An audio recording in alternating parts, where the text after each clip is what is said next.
Ici on est au PC Osiris, donc à Albertville, et donc ce PC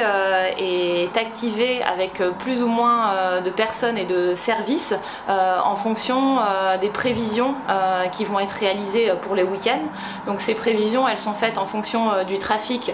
qu'on a pu observer l'année précédente ou dans le cas de cette année plutôt en 2019, qui est davantage représentatif des flux, notamment des vacances scolaires. Dans ce cas-là, on peut s'attendre à un fort trafic. Osiris, c'est le centre de commandement des opérations routières pour les routes départementales et nationales en Savoie. Donc c'est le lieu qui regroupe l'ensemble des outils qui nous permettent d'intervenir sur les équipes, déclencher des opérations,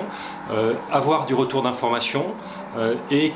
je dirais commander un certain nombre d'équipements qui sont présents, visibles ou non visibles, le long des routes, des panneaux d'information ou des équipements de sécurité par exemple dans les tunnels. C'est l'interservice, la présence de l'ensemble des services qui permet de coordonner l'action de chacun dans le cadre de ses compétences, d'être réactif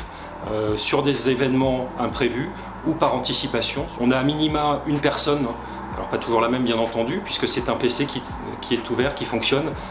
tous les jours de l'année, 24 heures sur 24. Donc c'est un PC qui est activé en permanence et qui est renforcé dans ses effectifs et ses moyens en fonction, je dirais, des risques sur le réseau, des risques de congestion, pour arriver à un week-end je dirais exceptionnel comme celui-ci, sur lesquels on a ce besoin d'interservice, d'une très forte réactivité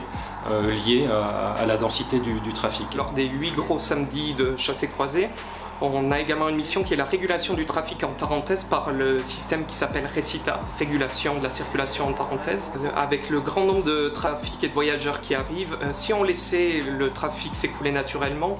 des bouchons se créeraient à des endroits un peu aléatoires sur la Tarentaise et notamment dans des tunnels où le risque d'incendie de moteur serait absolument à éviter vu que c'est un milieu clos,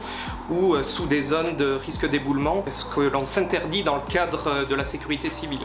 Du coup, nous avons mis en place avec le conseil départemental des portiques et des feux de régulation qui bloquent les usagers à certains endroits où le stockage de véhicules peut se faire en toute sécurité et qui est dimensionné avec des boucles de comptage et un algorithme pour laisser passer le nombre de véhicules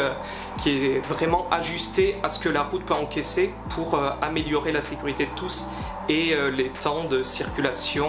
pour les rendre les plus efficaces possibles. En direct, on contrôle où est le bouchon, on contrôle sa remontée en essayant qu'il remonte le moins. Au fur et à mesure de ses remontées, on prend les dispositions qui s'adaptent pour éviter d'impacter au moins